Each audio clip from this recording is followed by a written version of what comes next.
শংকৰদেৱ গুৰুজনে কীৰ্তনত দেখুৱাইছে ভাই মুখে বোলাৰাম হৃদয় ধৰা ৰূপ এতেকে মুকুতি পাইবা কহিলো স্বৰূপ তাতকে আৰু পন্থাই সংসাৰ নাই খেচাই শাস্ত্ৰ কি কীৰ্তন দশম ঘোষা ৰত্নাৱলী পৰম শ্ৰদ্ধাৰ বৈকুণ্ঠ পাৰিষদ সদী গুৰুমতী বাপ তথা আইমাতৃ হ'ব আমি ভালেমান দিন বিৰতিৰ পাছত পুনৰবাৰ আহি আপোনাসকলৰ চৰণ পদ্ম ধূলা পাবৰ মানসেৰে আজি ভিডিঅ'টি প্ৰস্তুতকৰণৰ হেতুকে আমি আসন ভাগি গ্ৰহণ কৰিছোঁ সেয়ে আমি সবাৰ চৰণত ভক্তি ভৰা সেৱা নিবেদন কৰিছোঁ কৃষ্ণ ৰাম দিনে পৰাশ সুত ঋষি বদৰিকা সমতয়া সন্ত ব্যাস বহি উগুল থুগুল মন নাহি সুখ শান্তি নপান্ত উপায় একো মনে গুণী গান্থি ব্ৰহ্ম জ্ঞান চিন্তন্ত মনত নাহি সুখ নজানন্ত কৃষক নত মিলে দুখ অধুমুখে আছে বহি হুয়া নিশবদ সেহি বেলা তৈতে আখি মিলিল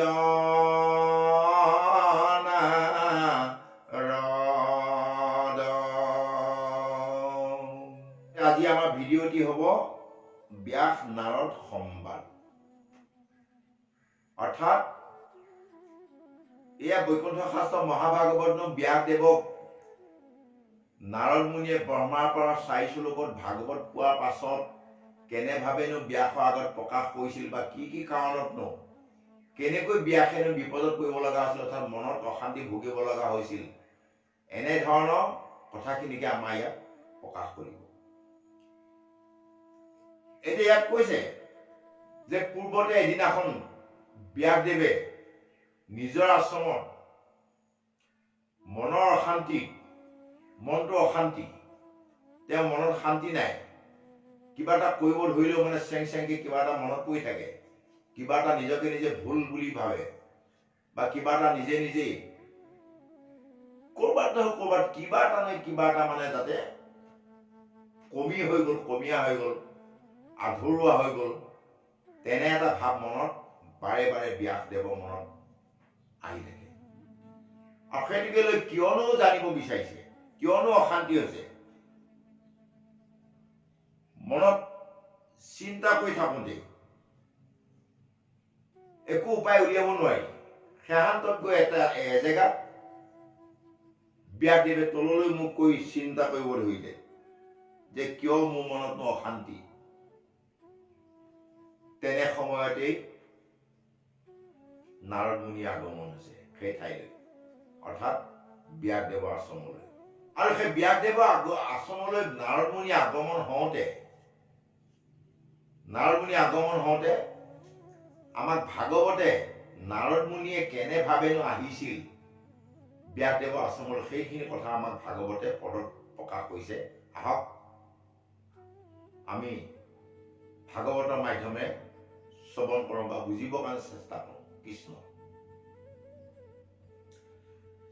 হাতে দিব বিনা যন্ত্ৰ মুখে ৰাম নাম হৃদয়ত কৃষ্ণ মূৰ্তি ফুটে অবিশ্ৰাম এমেদ বেচিতয়াতি ৰোমাঞ্চ শৰীৰ ধাৰায় চমন্তে আছে নয়নৰ নীৰ তুলন্ত যন্ত মহা হৰিৰ চৰিত্ৰ নাৰদক দেখি ব্যাস ঋষি সচকিত আঠে বেঠে উঠিলা ৰিয়া কীৰ্তাঞ্জলি পৰম গৌৰৱে ঋষি কৰিলা সেৱলি। কৃষ্ণ প্ৰভুসকল, এখন গৃহস্থীলৈ ভকতৰ যেতিয়া আগমন ঘটে, সেই গৃহস্থীখনৰ ভকতজনৰ প্ৰতি কৰণীয় যিখিনি কৰ্ম কাম বা বিধান বিধি, সেই বিষয়খিনি বদৰিকা আশ্ৰমত অৰ্থাৎ ব্যাসদেৱৰ আশ্ৰমত নাৰদ মুনি গৈ উপস্থিত হোৱাৰ লগে লগে ব্যাসদেৱে যিখিনি কৰ্ম কৰিছে সেই বিষয়খিনি প্ৰকৃততে আমাৰ গৃহস্থী, এখন গৃহস্থী ধৰ্মত বা এখন গৃহস্থীত এজন আলহী অতিথি ভকত গৈ আহি পোৱাৰ লগে লগে সেই কৰ্মখিনি কৰিব, যিখিনি কৰ্ম কৰিব লাগে ব্যাসদেৱে সেইখিনি কৰ্ম নাৰদক আগমন হোৱাৰ লগে বা নাৰদ আহি পোৱাৰ লগে লগে ব্যাসদেৱে সেইখিনি কৰ্ম কৰিছে। তাকে এতিয়া ভাগৱতত আমাক কৈছে, নাৰদৰ আগমনটো আমাক দেখুৱাইছে সুন্দৰভাৱে, বৰ গুৰুত্বপূৰ্ণভাৱে। আমি সকলোৱে সেই কথাখিনি গুৰুত্ব দিব লাগে, আমাক দৰকাৰ। কি বুলি কৈছে? হাতে দিব্য বিনাজন্ত, মুখে ৰাম নাম, হৃদয়ত কৃষ্ণমূৰ্তি স্ফুটে অবিশ্ৰাম। নাৰদ মুনি যি ভাগ বীণা ধাৰণ কৰি আছে, সেই বীণা ভাগত নাৰদ মুনিয়ে আঙুলি বুলাই দিয়াৰ লগে লগে বীণা ভাগেও নাৰায়ণ নাৰায়ণ নাৰায়ণ শব্দ উচ্চাৰণ কৰে। আৰু নাৰদৰ মুখৰ পৰাও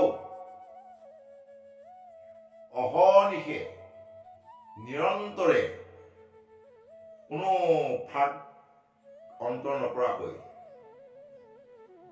নাৰায়ণ নাৰায়ণ শব্দ প্ৰকাশ পাই থাকে। আৰু হৃদয়ত ভগৱন্তৰ মূৰ্তিটো অনবৰতে দৰ্শন কৰি থাকে। তাৰপিছতে কৈছে আমাক ভগৱন্তৰ নামৰ নাম প্ৰেমৰ ৰসত নাৰদৰ গোটেই সৰ্বশৰীৰ মন প্ৰাণ পুলকিত হৈ ডুব গৈছে ভক্তিৰ ৰসত। অৰ্থাৎ ভগৱন্তৰ নাম লওঁতে লওঁতে ডুব গৈছে। আৰু তেওঁ চকুৱেদি দুধাৰি বৈ গৈছে চকুলো। এই কিহৰ চকুলো, কিহৰ কান্দোন? আনন্দৰ কান্দোন। মানুহ দুখতো কান্দে, সুখতো কান্দে বুলি কয় নহয়, সেই সুখৰ কান্দোন। কিহৰ সুখ? ভগৱন্তৰ ৰূপ দৰ্শন আৰু ভগৱন্তৰ নাম লোৱা যিটো সোৱাদ, সেই সোৱাদৰ সুখ। তাৰমানে আমিও আমাৰবিলাকো ভগৱন্তৰ নাম লওঁতে বা ভকতৰ সংগ পাওঁতে এই আনন্দটো, এই সুখটো বা এই সোৱাদটো আমিও অনুভৱ কৰিব লাগিব। ইয়াৰ অবিহনে আমাৰ বাকী যিমান যি কৰ্ম কৰোঁ সকলোবিলাক অসাৰ। সাৰ বস্তুটো এইটোৱে। নাৰদ মুনিৰ ক্ষেত্ৰত এতিয়া ভাগৱতে যেনেভাৱে দেখুৱাইছে প্ৰকৃত সাৰ তত্ত্ব বা প্ৰকৃত সাৰ বস্তু এইটোৱে। তাৰপিছত আমাক কৈছে ইয়াত সুন্দৰভাৱে যে যেতিয়া নেকি নাৰদ মুনিক তেনেভাৱে অহা দেখা পালে ব্যাসদেৱে বহি থকা ঠাইৰ পৰা ততাতৈয়াকৈ গৈ সুন্দৰভাৱে চৰণ স্পৰ্শ কৰি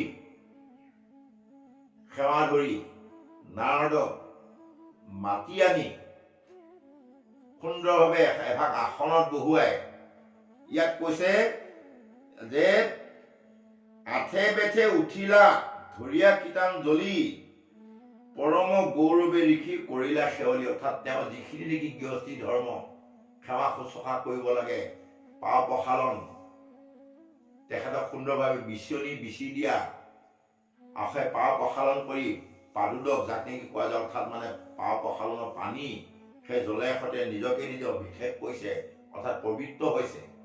পাৱ প্ৰসাৰণৰ পানী ক্ষীৰত ধাৰণ কৰি ব্যাসদেৱে পবিত্ৰ হৈছে। অৰ্থাৎ আলহী অতিথি সেইখিনিয়ে হ'ল কৰ্ম। আলহী অতিথি আহিলে আমাৰ কৰ্ম, গৃহস্থীসকলৰ কৰ্ম, সেইখিনি আমাক এই ভাগৱতৰ মাধ্যমে ব্যাস আৰু নাৰদৰ জৰিয়তে প্ৰকাশ কৰিছে। আহক তাৰ পিছতনো কি কৈছে আমি ভাগৱতৰ মাধ্যমে আমি জানিবৰ কাৰণে চেষ্টা কৰোঁ। দিলন্তয়া শনয়া বহিবাৰতৰে পাদ্যয় গন্ধে ধূপে পুজিলা সাদৰে প্ৰণিপাতে পুছিলা কুশলয় আগমন নাৰদে পুছিলা পাছে ব্যাসত বচন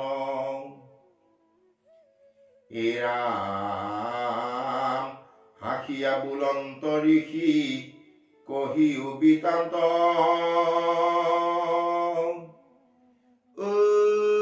কিবা হেতু নাহি কেতু মাৰচিত শান্ত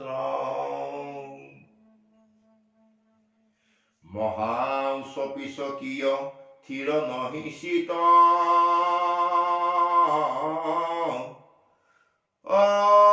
মহন্তৰ মোহ ইটো কিনো বিপৰীত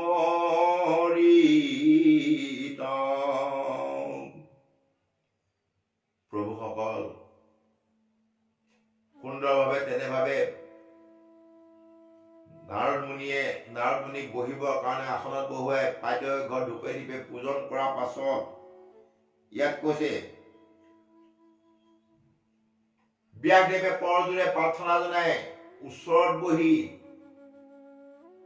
কুকিল কণ্ঠ সুৰে অৰ্থাৎ কোমল মিঠা মাতেৰে নাৰদক অহা কাৰণ জানিব বিচাৰিছে যে প্ৰভু হে গুৰুজনা আপুনি যে আমাৰ আশ্ৰমত আহি পদধূলি দিলে বা উপস্থিত হ'ল ইয়াৰ কাৰণটো আমি জানিব বিচাৰো বুলি যেতিয়া ব্যাসদেৱে তেনেভাৱে নাৰদ মুনিৰ ওচৰত অনুৰোধ জনাই তেতিয়া ইয়াত কি কৈছে নাৰদ মুনিয়ে খুব সুন্দৰভাৱে এটা ৰহস্যপূৰ্ণ মিচিকে হাঁহিয়ে সৈতে ব্যাসদেৱক ওলোটাই প্ৰশ্ন কৰিছে কি বুলি কৈছে যে হেৰা ব্যাস তুমি এজন মহা পণ্ডিত মহাজ্ঞানী মহাভকত তোমাৰ যথেষ্ট জ্ঞান আছে তুমি বিভিন্ন শাস্ত্ৰ প্ৰণয়ন কৰিছা লিখিছা তোমাক সমস্ত জগতে বেদব্যাস বুলি খ্যাত হৈছে তোমাৰ নামটো প্ৰকাশ পাইছে প্ৰচাৰ হৈছে তৎসতে ইমানখিনি জ্ঞানী হোৱা পিছতো তোমাৰনো মনত কিহৰ শান্তি মই দেখিছো যে তোমাৰ অন্তৰখন চাফা নহয় তুমি কিবা এটা অশান্তিত ভুগি আছা কিবা এটা ৰোগত ভোগাৰ দৰে কিবা এটা বেমাৰ হোৱাৰ দৰে লাগিছে তোমাৰ মনটো তোমাৰ শৰীৰটো তুমি কিয় এইটো দুখ ভুগি আছা তুমি মোক কোৱা ইয়াতে কৈছে আমাক যে তোমাৰ দৰে এজন মহাজ্ঞানী মহামহন্তৰো এনেকুৱা অশান্তিত কেনেকৈ কিয় ভুগিব লগা হৈছে নাৰদ মুনিয়ে ব্যাসৰ পৰা জানিব বিচাৰিছিল আহক ইয়াৰ পিছত কি কৈছে আমি জানো হে ৰাম কৰিলা বেদৰয় নেকষা ভেদ যাৰ যশে জানি জাতি ধৰ্ম দিলাপ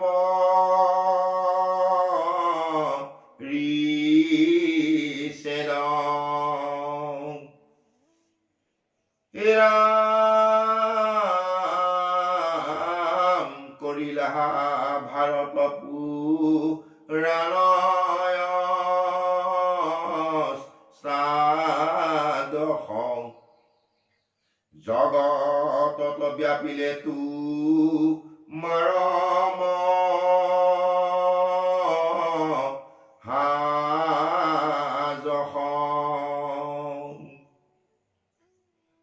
ব্ৰহ্মকো সাক্ষাৎ তুমি কৰা সমাধিত তথাপি তোমাৰ কেনে অসন্তুষ্ট চিত কহিও কৰি সিমুত ইহাৰ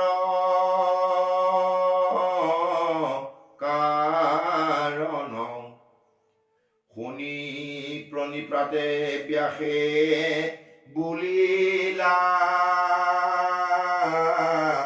বচন। কৃষ্ণ প্ৰভুসকল, নাৰদ মুনিয়ে কৈছে, যেতিয়া নেকি ব্যাসদেৱে সুধিলে যে হে ভুলু বাপ যে কিবা ইয়াতে কৈছে যে হাঁহিয়া বুলন্ত ঋষি কহিও বিতান্ত কিবা হেতু নাহিকে তোমাৰো চিত শান্তনা। নাৰদ মুনিয়ে কৈছে হাঁহি পেলাই বৰ ৰহস্যপূৰ্ণ এটা হাঁহি মাৰিছে। হাঁহি মাৰি সুধিছে তোমাৰ মনত কিয় অশান্তি হে ব্যাস?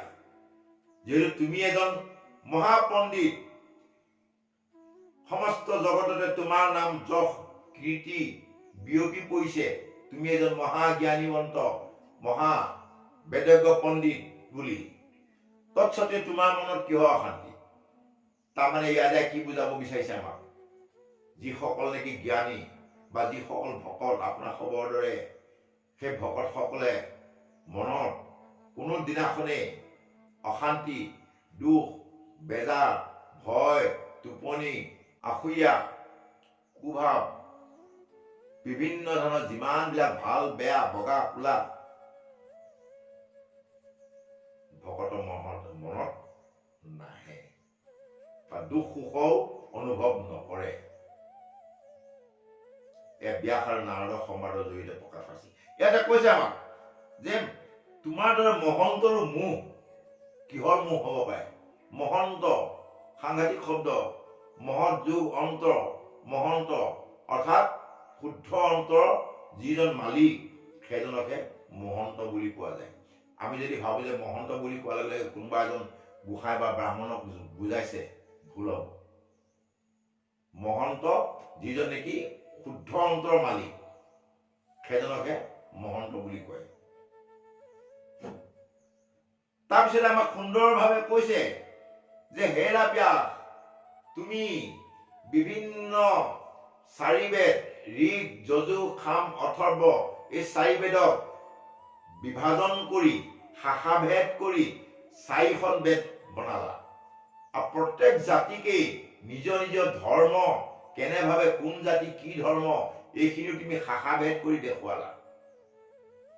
ইয়াতে কৈছে আমাক যে কৰিলা ভাৰত পুৰাণ অষ্টাদশ অৰ্থাৎ 18 পুৰাণ ব্যাসদেৱে ৰচনা কৰিছে। জগতত ব্যাপিলে তোমাৰো মহাযশ, যে জগতত গোটেই সংসাৰত তোমাৰ যিটো যশ কীৰ্তি যশস্যা সমস্ত জগততে বাঢ়ি গৈছে, সমস্ত জগততে খ্যাত হৈছে, তৎসত্ত্বেও তোমাৰ মনৰ কিয় শান্তি? এতিয়া এই গুৰু বা সমস্ত এইখিনিতেই আমি মাৰ খাই যাওঁ। আমি যিমানেই জ্ঞানী নহলো, যিমানে নাজানিলো বেদ শাস্ত্ৰ, যিমানে যি নকৰিলো, কিন্তু নিজৰ স্বাৰ্থ, নিজৰ যিখিনি ইন্দ্ৰিয়সমূহৰ বৃত্তি, ইন্দ্ৰিয় তুষ্টিকৰণ কৰিব, তুষ্টি সন্তুষ্ট কৰিব যাওঁতে আমি বিভিন্ন বিপদত পৰোঁ। গতিকে এই বিপদৰ পৰা ৰক্ষা পাব হলে এটাই মাত্ৰ পন্থা আছে, এটাই মাত্ৰ ৰাস্তা আছে। আমাক দুজনা গুৰুৱে, শ্ৰীমন্ত শংকৰদেৱ গুৰুজনা আৰু মাধৱ পুৰুষে 4 বেদ স্বৰূপা ঋগ যজু সাম অথৰ্ব বেদ স্বৰূপা আমাক 4 শাস্ত্ৰ দিছে। সেই 4 শাস্ত্ৰ কি কি? কীৰ্তন, দশম, ঘোষা, ৰত্নাৱলী, এই 4 শাস্ত্ৰ দিছে। আৰু এই 4 শাস্ত্ৰত অধ্যয়ন কৰি আমি বিভিন্ন প্ৰকাৰে নিজৰ মনৰ সন্তুষ্টি কৰিবৰ কাৰণে আমাক শংকৰদেৱ গুৰুজনে কীৰ্তনত দেখুৱাইছে। ভাই মুখে বোলাৰাম হৃদয় ধৰা ৰূপ, এতেকে মুকুতি পাইবা কহিলো স্বৰূপ। তাতকে আৰু পন্থাই সংসাৰ নাই বুলি ক'ব লাগিব। কৃষ্ণ প্ৰভুসকল, এতিয়া আমি আজি ভিডিঅ'টি ইমানতে বিৰাম দিব বিচাৰিছো। আৰু বিৰাম দিয়াৰ আগত আমি পাঠ প্ৰসংগতে হওক বা ব্যাখ্যা প্ৰসংগতে হওক হৈ যোৱা ভুল ত্ৰুটি মাৰ্জনা বিচাৰি আমি সবাৰ চৰণত পৰজোৰে প্ৰাৰ্থনা জনাই আমি আজি ভিডিঅ'টি ইমানতে বিৰাম দিছো। কৃষ্ণ।